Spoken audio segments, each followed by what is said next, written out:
we get her on the scale and we give her a treat. Do you think she has a good association about being at the vet? Treat, huh? Yes, of course. But they do pick up on things that they are sensitive to, and of course you may have an animal who, doesn't care or isn't that sensitive, and that's okay too. But I think the point is to be aware of your animal's sensitivities. Well, I have an interesting story for you. I think that it'll also be very amusing.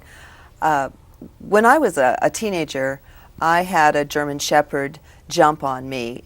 I was standing up and it put one paw on each shoulder and it was right there, and it was a police dog, and it created a problem for me because he didn't bite me, but the owner pulled the dog off of me, and from that point on I was like a little nervous around large dogs. Here's the story.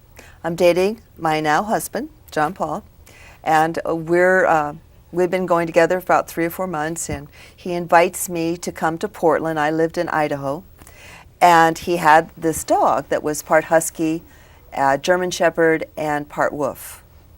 And this dog was like his child. Mm-hmm.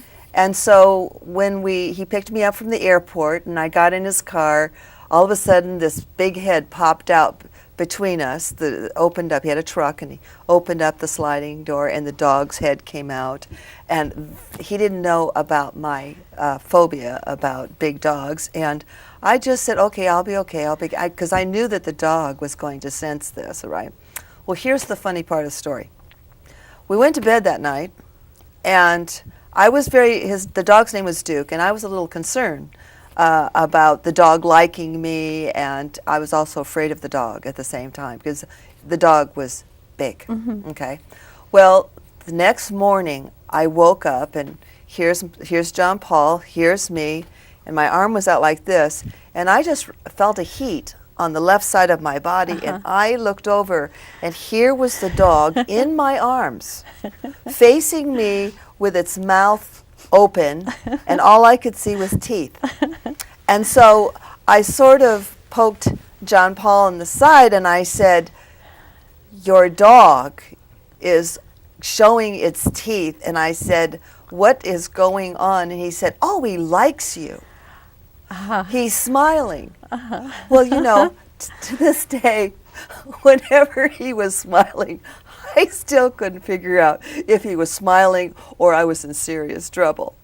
But the dog and I became absolutely connected at the heart. Mm-hmm. And I loved him dearly, and he was so absolutely brilliant.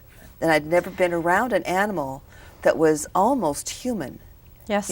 Watched your emotions. Mm-hmm. And one of his ways of showing affection for me was I would be standing in the kitchen doing dishes, and he would come into the kitchen and throw his body up against the back of my legs and lean against me. Mm-hmm. That's connected. Yes. That's connecting. Exactly. It might also be a message, "Mom, you've done this enough. Come play with me. Pay attention to me." Well, describe some of the other intuitive work that you do with animals.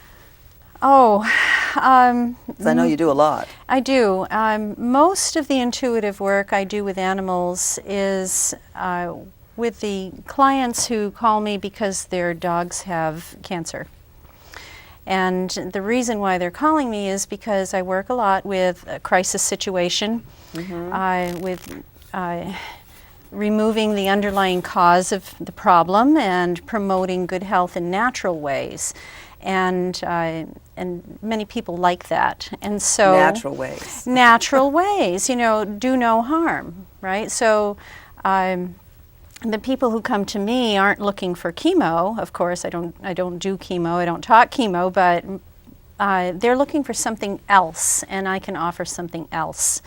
And what I like about that aspect of it is what they will do for their animals. Now they will begin to think, okay, you can do this for people too?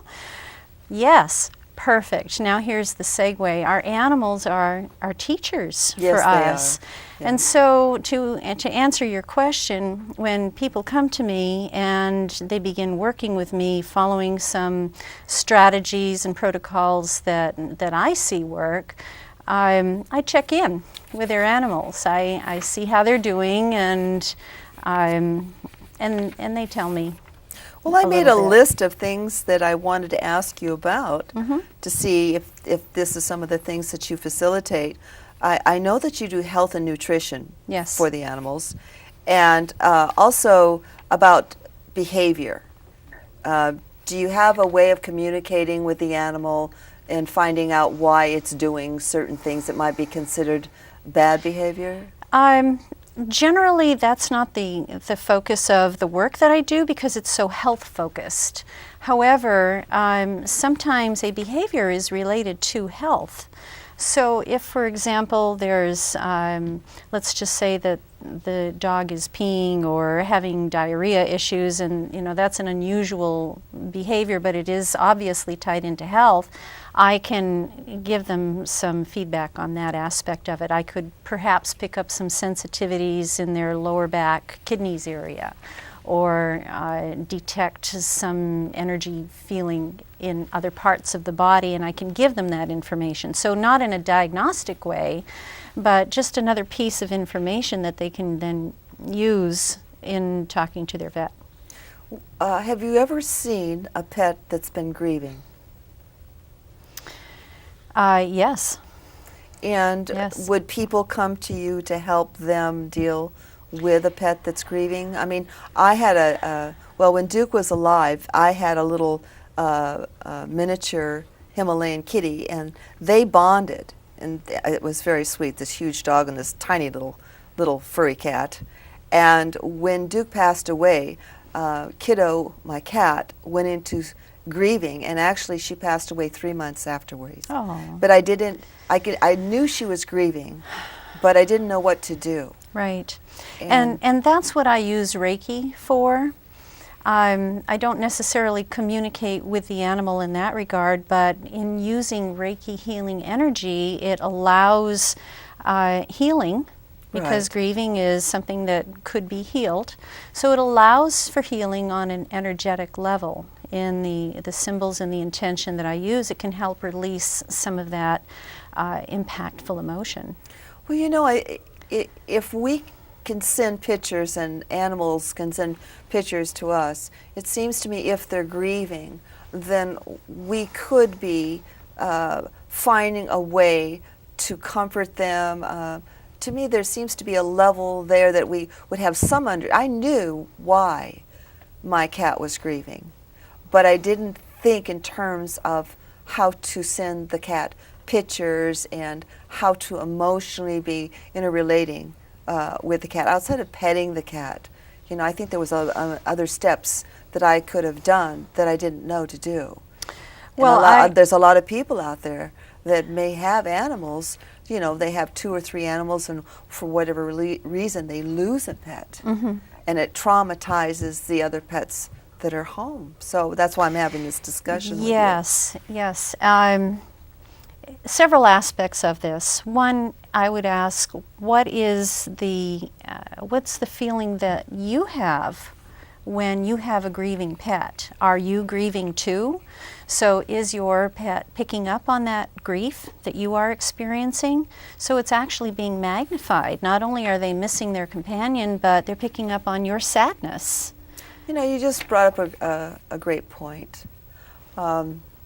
Grieving, when we as humans go through grieving for whatever that grief may be about, because I've experienced that too, unknowingly having an animal and not knowing that the animal was picking up my grief. And we actually had a discussion around that.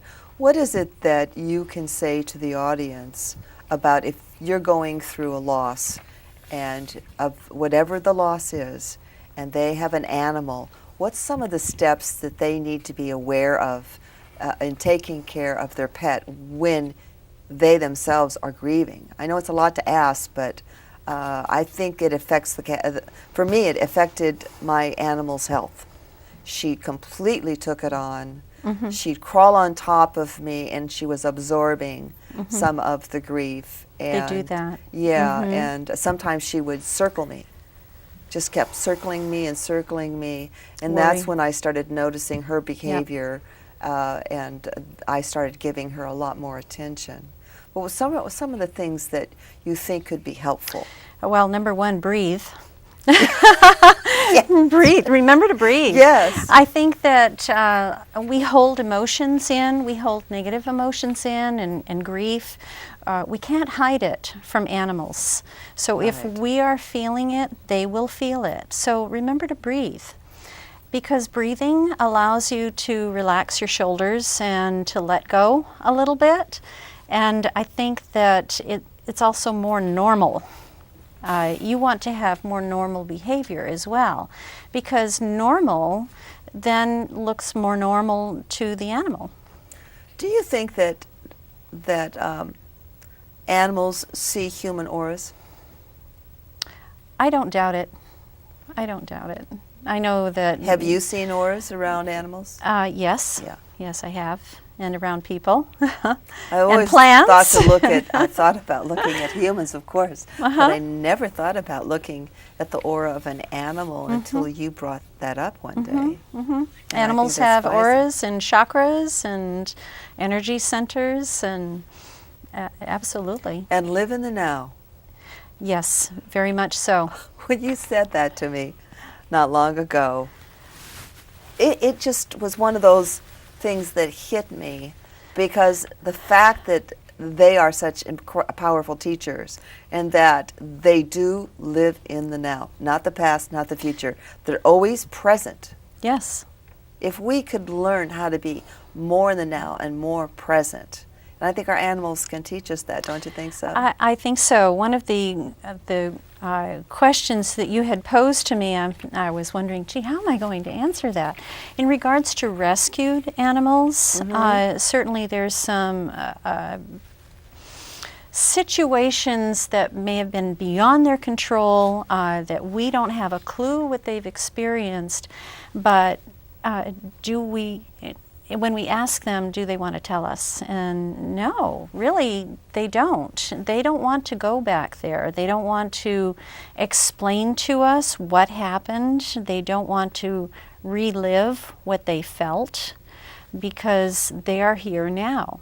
And they're very appreciative, usually. But have you ever picked up on something, though, intuitively about, because we can do that, obviously, with people, human beings. Their past is a part of their field, so the animal's field is going to be there and available for someone to read. And it would seem to me that the animal themselves may not be giving you that response, but you could pick up around them what may have happened and where you need to go in their body to release emotionally some of what they need to have a release on. And some of it can be even more obvious than having a communication. For example, when we first adopted Gracie, who was abandoned and maybe abused and certainly starved, if I would leave the house for a short time, she'd lay down by the door, because that's where she knew I would come back in, right? Yeah. So you can watch behaviors and see, oh, there's this cowering near men, or there's this unwillingness to get in a car, or unwillingness to be around people, or, petting on top of the head. Oh gosh, no. So you can observe some of these things and put two and two together and say, oh gosh. Here's a question for you. I was talking to someone recently that has an animal, as a dog, and it was about those lasers. And with my cat Stanley, I only do that for a little while, just because he's an indoor cat and he gets a little exercise, but I don't overdo it. But this person was sharing with me that she felt, in her opinion, that the laser can create a hyperactivity in a dog. What's your opinion on that? I think that's a fascinating subject, because of they're selling these lasers as toys for your dog, and I know somebody in my life that uses it excessively with their dog, and the dog still is looking and acting I have crazy. seen that